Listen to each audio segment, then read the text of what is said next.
I used to think nothing could break me. Until that night. Sarah lay beside me, her hair cascading over the pillow, her face turned toward the window.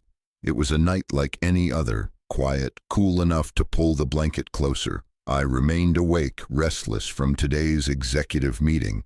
Something in David's presentation had unsettled me. I couldn't name it exactly, but the feeling lingered. David, my co-founder, our COO, and my best friend of 20 years. We'd once sat in a dusty garage with a shared dream of building a financial firm that would change how people invested. Now, Sterling Group was worth close to $1 billion, my life's work. I'm Michael Sterling, 49, founder, CEO, and the public face of everything this company stands for. I thought I understood every piece of my world, the numbers, the market, the people, but what I didn't see was lying right next to me. I stepped quietly out of bed and walked to the desk. My company laptop sat where I'd left it.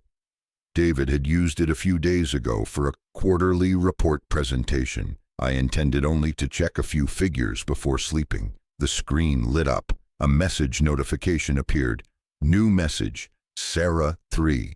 I froze. My heartbeat paused just for a second. Why was Sarah's iMessage account logged into this device? She never touched company hardware. I hesitated, then clicked. I missed last night. It still feels like the first time. Michael suspects nothing. Our plan is moving along. Soon the company will be ours. D. I couldn't breathe. Every word hit like a hammer to the chest. The air in the room thickened and collapsed in on me. I read it again, then again. Each sentence detonated in my chest. Ours. Sarah and David, my wife, my closest friend. How long? Since when? I didn't know, but I knew one thing. They were conspiring to take everything from me, not just the company, my life's meaning. I closed the laptop, slowly, gently, as if any sound might make the truth more unbearable. But the truth had already sunk in. It wasn't going anywhere. I turned to look at Sarah. Her face was peaceful, asleep, an angel's face, the same one that had once held my hand through countless storms. But now every line, every expression looked false, no longer the woman I had loved, just a mask. I said nothing, didn't move. I simply sat there, frozen. For the first time in my life, I felt completely alone and completely awake. I woke up like I did every other day, but the world inside me was no longer the same. Sarah was still sound asleep next to me, one shoulder slipping from beneath the blanket, her brown hair cascading over the white pillow. That face. I used to think it was the calmest place in my life, but now every curve, every familiar detail carried a strange weight, as if I were lying beside someone who only happened to look like the woman I once loved. I didn't wake her. I didn't press the usual good morning kiss to her forehead. I simply slipped out of bed, walked into the bathroom, turned on the cold water and let it run over my hands, hoping, maybe foolishly, that it could wash away the nightmare that wasn't a dream. Because this wasn't a dream. I was wide awake, more awake than I had ever been. Breakfast passed in practiced silence. Sarah brewed the coffee and placed it in front of me in the white ceramic mug stamped with our company's logo, the same one we had made to celebrate Sterling Group's 10th anniversary. She wore a white shirt, gray slacks, hair tied back, neat, composed, the kind of woman I'd once proudly introduced to every business partner as my wife. "Did you sleep well?" she asked, gently, almost shyly. I looked at her for a moment, then smiled. Yes, I lied.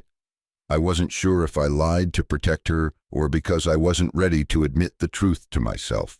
Perhaps both, but I knew this. I needed time. I couldn't act impulsively. I couldn't let emotions dictate my steps. I needed to observe, listen, prepare. I walked out the door as usual. Gray tie, white shirt, leather briefcase. I was still Michael Sterling, CEO of Sterling Group. Still shaking hands with my assistant, still exchanging morning greetings with the receptionist, still offering polite nods to the analysts on the 10th floor.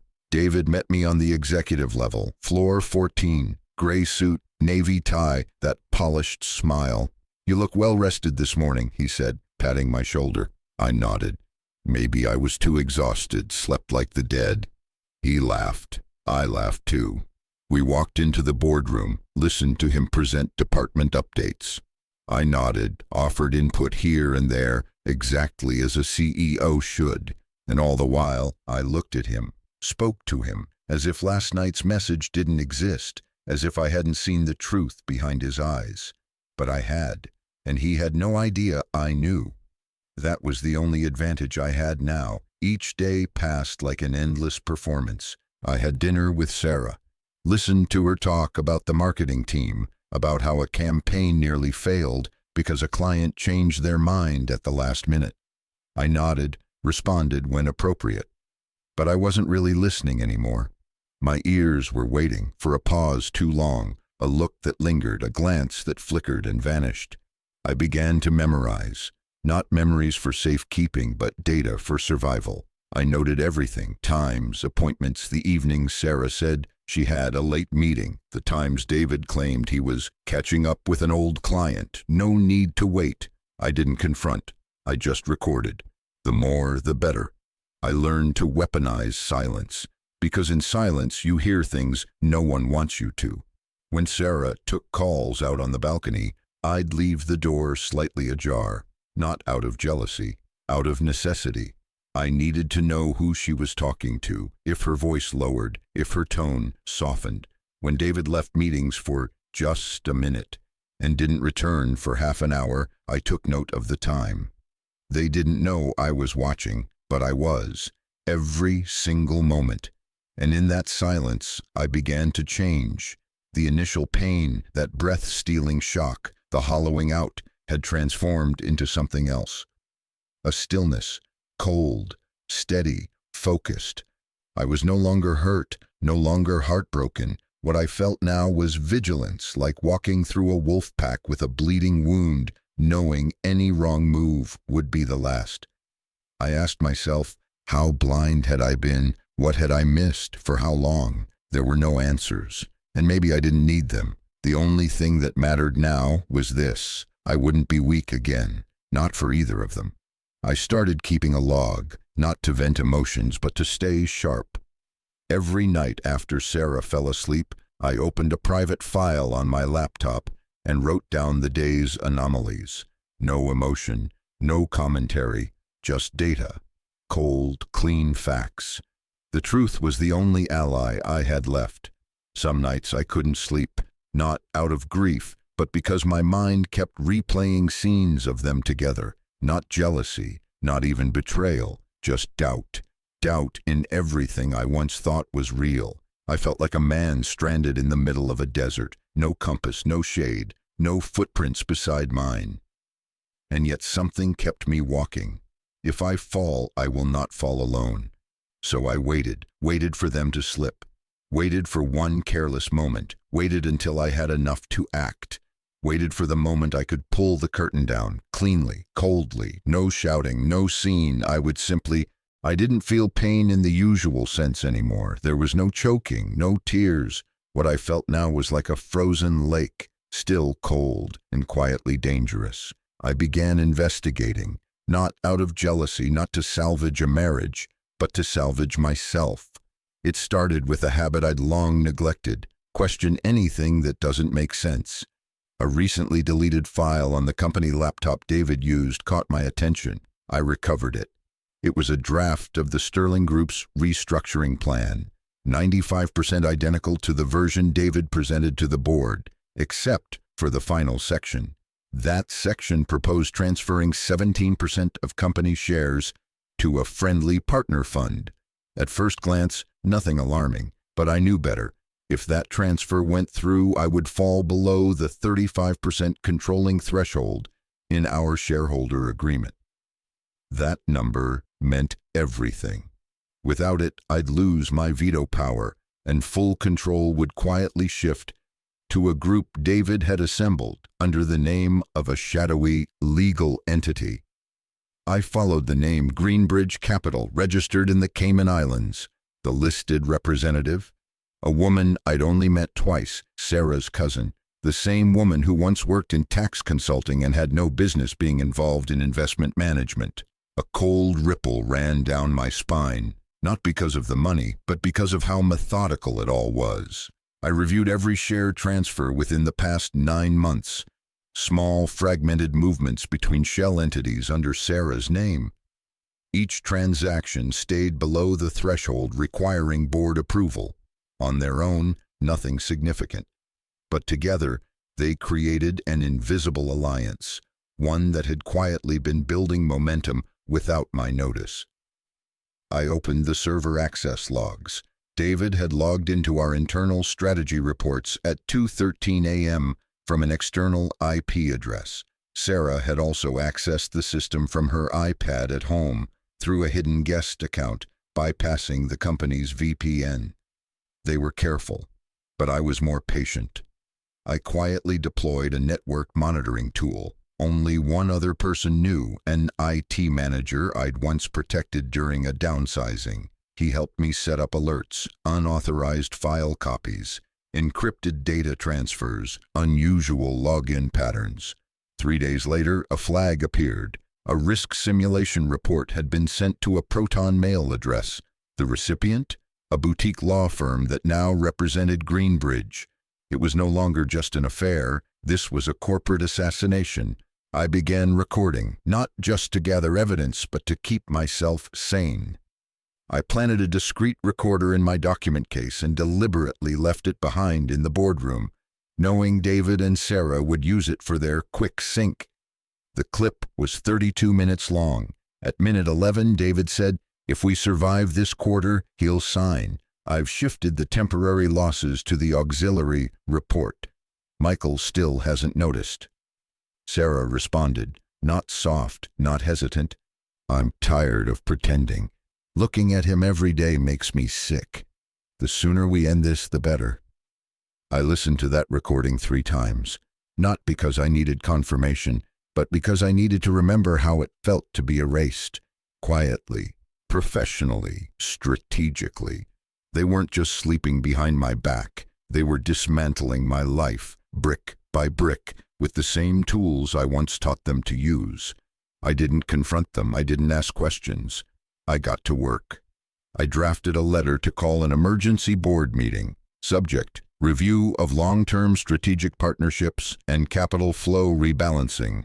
An excuse, harmless on the surface, but I knew that meeting would be the stage, and the curtain was about to rise.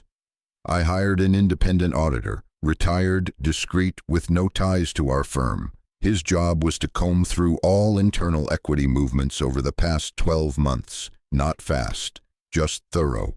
I reopened our founding legal documents, pages I hadn't touched in years. There it was, a clause I wrote myself years ago and nearly forgot. In the event of coordinated actions threatening the interest of a founding shareholder, the victim may summon an emergency meeting and request temporary suspension of voting rights for involved parties. My words. Now my shield. I began printing emails, server logs, ownership charts, audio transcripts, risk reports, everything. One by one, no color, no commentary. I placed them in a matte black folder, closed it with a silver clasp, set it inside the bottom drawer of my personal cabinet, the one with the mechanical lock I trusted more than any fingerprint scanner. I stayed in the office until 3 a.m. that night. Not working, not reading, just sitting in silence under the company's crest engraved on the wall, watching it, remembering.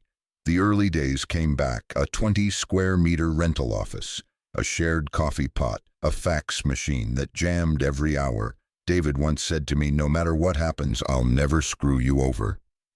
I had believed him. Now I didn't blame him. The board meeting was scheduled for 9 a.m. Monday morning.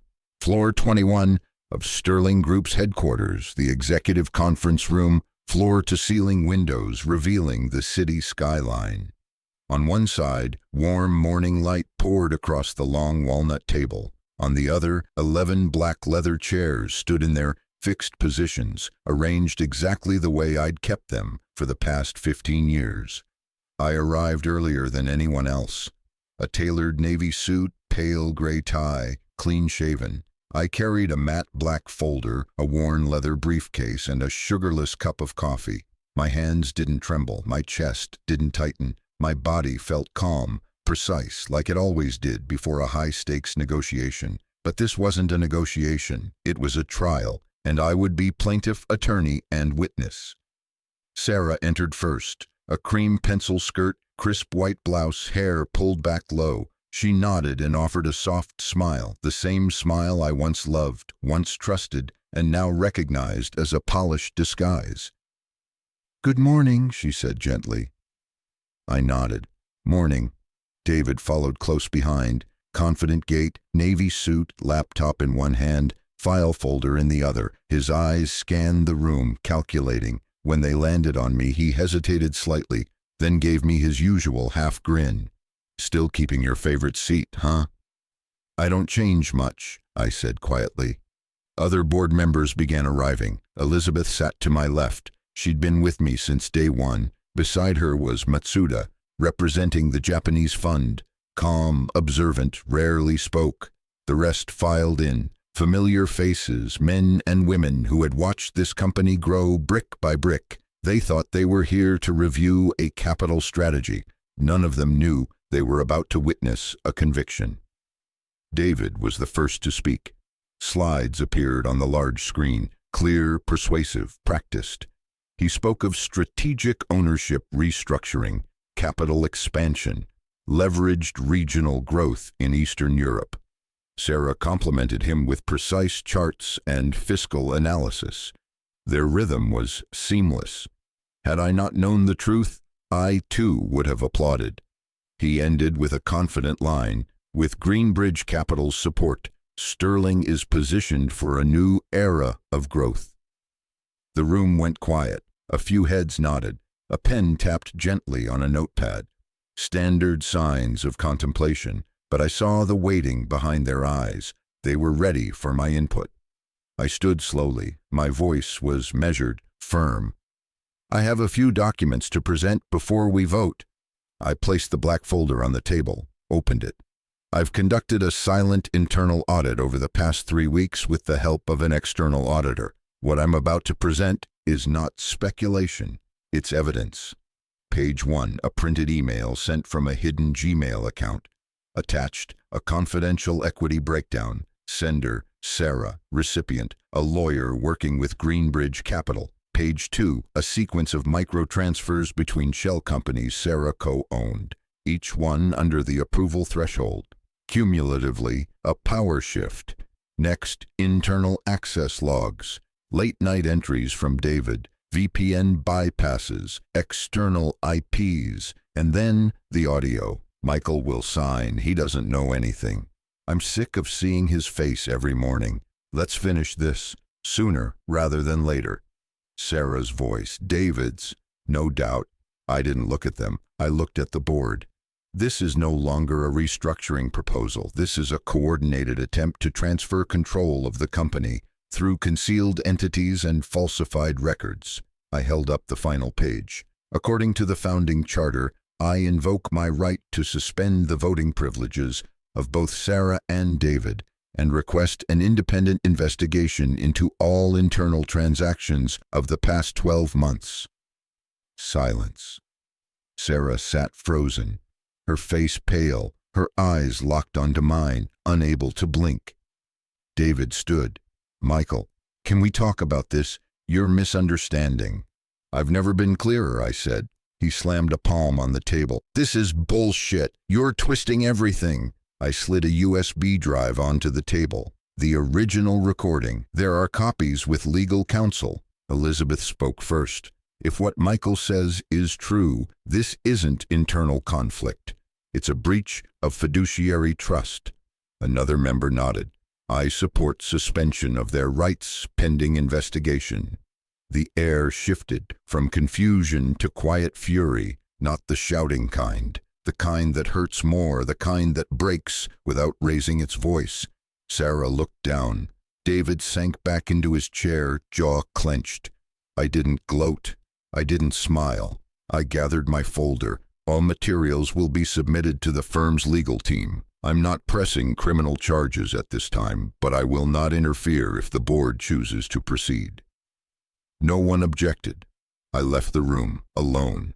I didn't look back. The hallway was long, light muted through frosted glass. I walked past the reflection of myself, slightly hunched shoulders, a few more gray hairs than last month. Sarah left one late afternoon when the light outside had faded into a quiet orange. She didn't take much. A suitcase, a tote bag, a few personal items, no tears, no explanations, no accusations. She just left, quietly, the way she had always lived with me for over a decade. Neat, composed, and so discreet, it was hard to tell if anything had ever truly been there. I stood at the end of the hallway, not seeing her off. The elevator doors closed. That sound, soft, metallic, rang in my chest like a verdict had been delivered. No wife, no friend, no trust. But I still had myself.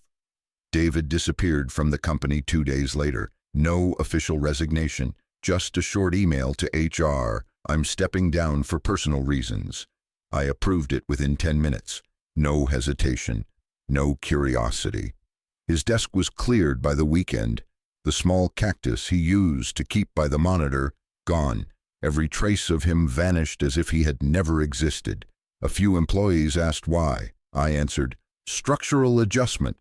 No more, no less. The rest I let silence handle.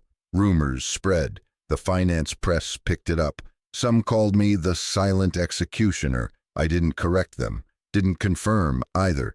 Legally, Sarah withdrew from all shareholding. No claim on assets. She accepted a non-disclosure clause, prohibiting her from revealing any internal details publicly or privately. We signed the divorce papers at the attorney's office without once looking at each other. There was no final dinner, no poetic closure. We simply ceased to be anything to each other. And truthfully, I no longer needed a name for what we used to be. Sterling Group lost 12% in value in the first 2 weeks after the fallout. Some investors pulled out. A few contracts froze. Employees looked at each other cautiously, as if standing on a ship that had lost its rudder in the middle of a storm. I didn't blame them. Trust is the most fragile currency in business. Once cracked, it rarely holds. I buried myself in work. No speeches, no promises. I didn't try to inspire. I just did triple the usual. Read every report, reviewed every transfer, personally signed off on every document, because I knew if I broke, the company would break. And I refused to break. 3 months later, Sterling Group began to stabilize. No fireworks, no headlines, just steady resilience. I restructured the legal department, redrew lines of authority, eliminated all cross-ownership schemes that once allowed betrayal to seep through. I changed the way I managed people, trusted less, verified more. Every major decision passed through 3 layers of review. Some said I had become too rigid. I didn't argue. I just said, trust is a luxury, and I don't live in luxury anymore. On a personal level, I retreated from most social engagements. No parties, no after-hours drinks, no late-night roundtables discussing market trends. Each night, I returned home by 8 p.m., played jazz, read old books, no longer waited for messages, no longer feared silence. I learned to live with it. Not as a wall, but as part of me. I didn't go to therapy, didn't write tell-all essays. I chose consistency as my form of healing. Sleep enough, eat on time, don't let the mind drift too long into the past. Memories of Sarah and David still surfaced, but they no longer tore at me. They just existed, like healed scars, no longer bleeding but still present. A quiet reminder that some people enter our lives not to stay, but to teach us how to walk alone. One Saturday afternoon, I stood in front of the floor-to-ceiling glass on the 21st floor, the same room where everything had come undone. Outside, the sun was dipping low, casting soft gold over the rooftops. The world looked calm, even if hearts had seen war. In the glass, I saw my reflection, no longer the Michael of 49, full of trust, not the Michael who panicked when the truth surfaced, but someone I'd never met before, quieter, sharper, surer. I didn't need a new happiness, I just needed peace. And sometimes peace is simply the absence of pretending to be strong for people who once broke you.